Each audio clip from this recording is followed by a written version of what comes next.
Welcome back, everybody. Part 3, day 1. Presenting the big clusterfuck. Actually, I'm going to write in a new a character into my great novel. Clusterfuck. Been writing a novel for 10 years. Haven't gotten very far, but it's about a Jewish metaphysical private eye named Seymour Light. And he's in search of the answers to life, slightly autobiographical. And his guru, who is also his attorney's name is Jack Shit.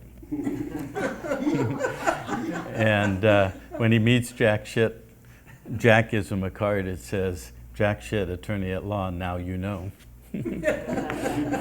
So he can never be told, you don't know Jack Shit. Yes, I do. He's my attorney.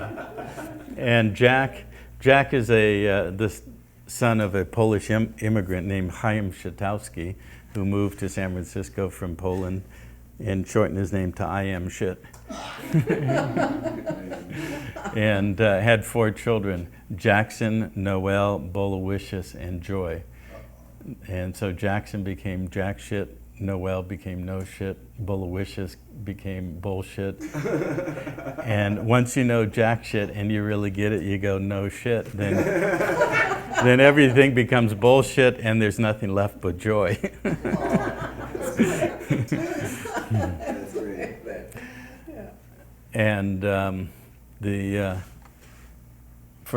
opening of the book, he receives a message from God and instructs him to go in search of the cosmic wow. So he goes and talks to Jack and says, "Well, what do you think this is?" And the only capitalized word in the line is wow, and they turn it over and it smells mom. So it's all about the ass backwards, upside down reality. So Jack and Seymour go in search of the light and go through the New Age smorgasbord of everything that I've been talking about and go in search of the cosmic wow. And in the end, they find it's just good old mom. Wow. Oh, I get it. Wow. Wow. It's the mirror reflection. Those moms.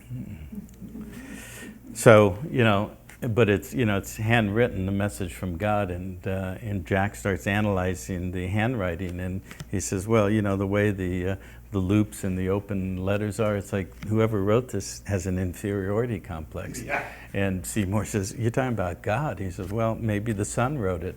And Seymour says, you can't be talking about the Son of God with an inferiority complex. Seymour says, are you kidding? I have an inferiority complex with my dad. How would you like to be the Son of God? How inferior would you feel then?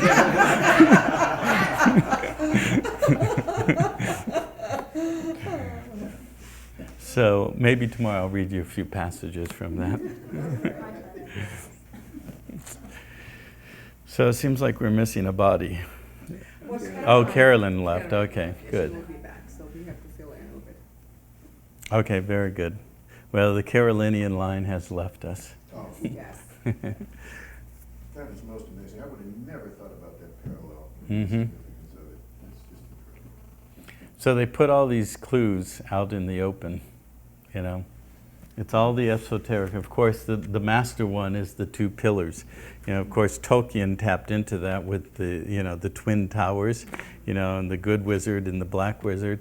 And so the whole Masonic system is based on the elite or the illumined ones who are raised above the polarity of the hologram of the containment field of the human population.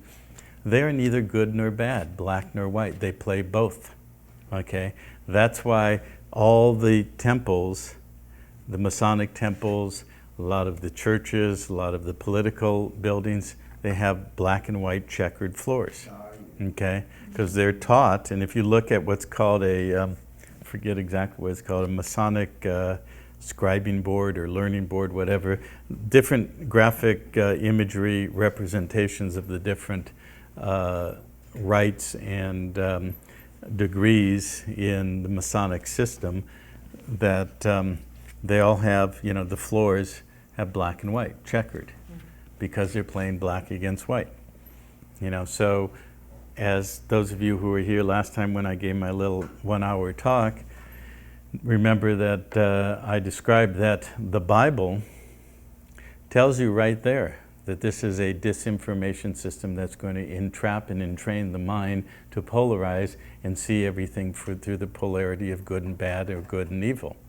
You know, and it starts by saying in the book of Genesis, Eve took the fruit from the tree of the knowledge of good and evil, and upon eating that, man, whose eyes were then open to good and evil, fell.